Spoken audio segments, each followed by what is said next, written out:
ரொம்ப கிராண்டா ட்ரெஸ் பண்ணா, இவ பயங்கர சீனுன்னு சொல்றது. சரி ஓகே ரொம்ப சிம்பிளா ட்ரெஸ் பண்ணா, இவங்களுக்கு ட்ரெஸ்ஸிங் சென்ஸே இல்லன்னு சொல்றது. ரொம்ப குண்டா இருக்கிறவங்கள பார்த்தா, "என்ன நீனா நல்லா சாப்பிடுவியா? ஏன் இப்படி வெயிட் போட்டுட்டே போற?" அப்படின்னு கேட்கறது. ஸ்லிம்மா இருக்கிறவங்கள பார்த்து, ஒல்லியா இருக்கிறவங்கள பார்த்து, "உனக்கு என்ன சீக்கான்னு?" கேட்கறது. "உங்க வீட்ல சோறே போட மாட்டாங்களான்னு?" கேட்கறது.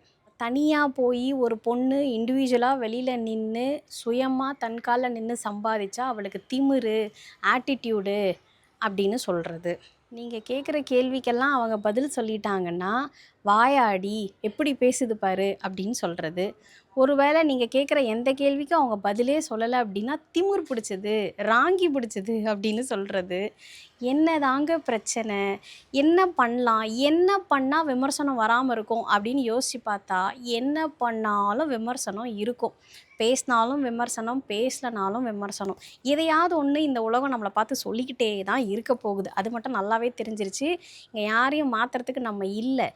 நம்மளே சரி அட்லீஸ்ட் மாறிக்கலான்னு பார்த்தா, ஒரு கட்டத்துக்கு மேல அதையுமே முடிய மாட்டேங்குது. அப்படியே போட்டு அடி அடி அடின்னு அடிச்சு தள்ளுறாங்க. பட் எனிவேஸ் பேசுறவங்க பேசிக்கிட்டே இருக்கட்டும். நம்ம பண்றத நம்ம பண்ணிக்கிட்டே இருப்போம். இருக்கிறது ஒரு லைஃபு. அத ஜாலியா என்ஜாய் பண்ணுவோம்.